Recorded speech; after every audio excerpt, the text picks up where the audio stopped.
These are two of World War II's most celebrated generals who came within hours of destroying the Allied command structure at the moment of their greatest victory. While the world focused on the dramatic rescue of Bastogne and the crushing of Hitler's final offensive, a far more dangerous battle was raging behind closed doors between George Patton and Bernard Montgomery. This clash of egos was so explosive it nearly shattered the Western Alliance and changed the course of history. In the aftermath of the Battle of the Bulge, as smoke cleared from the Ardennes forests and Allied forces consolidated their hard-won victory, a political earthquake was building that would shake the foundations of the Allied command. The date was January 7, 1945, and Field Marshal Bernard Montgomery was about to deliver what would become the most diplomatically catastrophic press conference of the entire war. Standing before war correspondents in a modest Belgian schoolhouse, Montgomery surveyed the assembled journalists with the air of a headmaster preparing to explain a particularly messy classroom incident. What followed was 20 minutes of what can only be described as masterful condescension, wrapped in the polished accent of British superiority. Montgomery described the recent German offensive as if it were merely an administrative oversight that required his personal intervention to correct.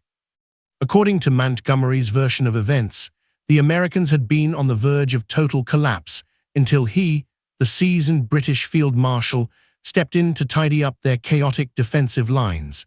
He spoke of taking command of the American 1st and 9th Armies as if he were a nurse arriving to tend to wounded children. The rescue of Bastogne, the heroic stand of the 101st Airborne, Patton's miraculous 90-degree turn of an entire army in the middle of a blizzard, all of this was reduced to mere footnotes in Montgomery's narrative of British salvation. The reaction was immediate and volcanic. When transcripts of Montgomery's comments reached Omar Bradley's headquarters, the usually unflappable American general went silent with what his staff described as a cold, vibrating rage. Bradley, who had commanded the American forces through some of their finest hours, found himself portrayed as an incompetent amateur whose mistakes required British correction. But George Patton's response truly shook the Allied command structure. Never a man known for diplomatic restraint, Patton exploded with a fury that literally shook the walls of his command post. His ivory-handled revolvers gleaming in the lamplight, he paced like a caged predator, screaming at his staff that he'd rather resign his commission than serve under a man who claimed credit for American blood. The political implications were staggering. Here was America's most aggressive and successful field commander threatening to walk away from the war just as Allied forces were poised to cross into Germany itself. Patton's threat wasn't an empty gesture, he meant every word. His staff watched in stunned silence as their commanding general dictated a resignation letter, his hand trembling not with fear but with barely contained rage. News of the brewing crisis reached Dwight Eisenhower's Supreme Headquarters like a thunderclap. The Supreme Allied commander found himself trapped between his most effective battlefield general and the political necessity of maintaining the Anglo-American alliance. Eisenhower knew that losing Patton would be a military catastrophe, but alienating the British could fracture the coalition at its most critical moment. The stakes couldn't have been higher. The war in Europe was entering its final phase, with Allied armies poised to penetrate the heart of the Third Reich. The last thing the alliance could afford was a public breakdown in command unity that might give hope to a desperate enemy. Yet here were two of the war's most important generals locked in a confrontation that threatened to destroy everything they'd fought to achieve. Eisenhower's response revealed the full weight of his leadership. Rather than attempting to smooth over the crisis with diplomatic platitudes, he prepared what amounted to an ultimatum to London. The message was crystal clear. Either Montgomery's behavior would be corrected, or Eisenhower himself would resign as Supreme Allied Commander. It was a gamble that could have ended his career and thrown the Allied command structure into chaos. The tension reached its breaking point during a heated conference call between Allied headquarters. Patton, his voice cutting through the static like a blade, delivered his own ultimatum to Eisenhower.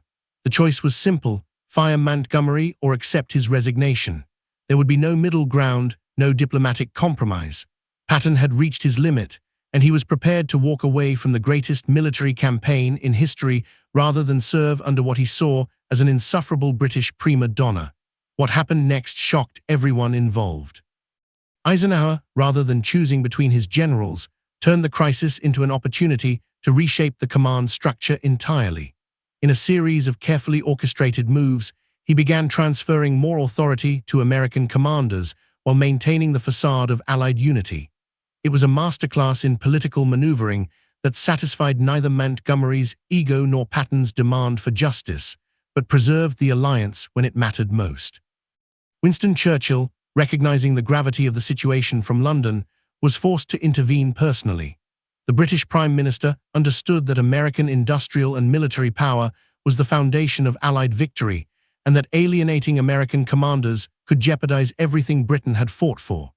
In an unprecedented move, Churchill delivered a speech to the House of Commons that explicitly praised the brave American armies as the primary victors of the Ardennes campaign. The speech was a calculated humiliation for Montgomery, forcing him into a silence that was as temporary as it was grudging.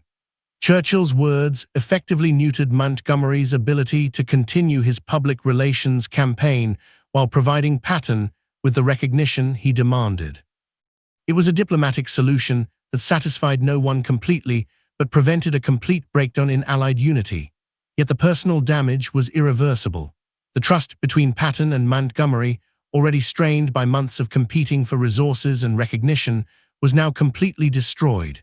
Their relationship became a cold war within the larger conflict, with each general maneuvering to outshine the other in the final push toward Berlin. Staff officers who had to coordinate between the two commands described the atmosphere as poisonous, with even routine military communications taking on the tone of diplomatic negotiations between hostile powers.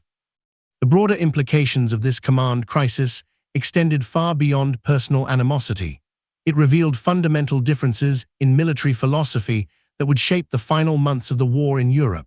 Patton's aggressive, risk-taking approach clashed not just with Montgomery's methodical caution, but with the entire British strategic mindset that prioritized preservation of forces over rapid advancement. These philosophical differences played out dramatically in the weeks following the crisis. While Montgomery continued his careful, methodical advance, Patton unleashed his Third Army in a series of lightning strikes that carved deep into German territory. The contrast was stark, British forces advancing mile by careful mile, while American spearheads raced toward the Rhine River with reckless abandon. The German High Command watched this Allied infighting with fascination and growing hope. Intelligence reports filtering back to Berlin suggested that the Western Alliance was fracturing under the pressure of victory. For a few crucial weeks, Nazi leadership convinced themselves that political divisions among the Allies might still provide an opportunity for a negotiated peace that would preserve the Reich. But Hitler's hope proved illusory. Despite the command crisis, Allied forces continued their relentless advance. Patton's Third Army, energized by their commander's fury, drove deeper into German territory with unprecedented speed. The general's anger at Montgomery seemed to fuel his battlefield aggression, as if he were determined to prove American superiority through sheer force of will. The resolution of the crisis ultimately strengthened American influence within the Allied command structure. Eisenhower's successful navigation of the political minefield established him as the undisputed leader of the Western Alliance, while Patton's willingness to risk his career for principle earned him grudging respect even from his British critics. Montgomery, meanwhile, found his influence significantly diminished. His press conference comments had backfired spectacularly, transforming him from a celebrated field marshal into a political liability. British military historians would later argue that Montgomery's greatest defeat wasn't inflicted by German forces, but by his own hubris in that Belgian schoolhouse. The long-term consequences of this command crisis extended well beyond the war itself. The precedent established by Eisenhower's handling of the situation, prioritizing alliance unity while gradually shifting authority toward American commanders, would become the template for NATO command structures in the decades that followed.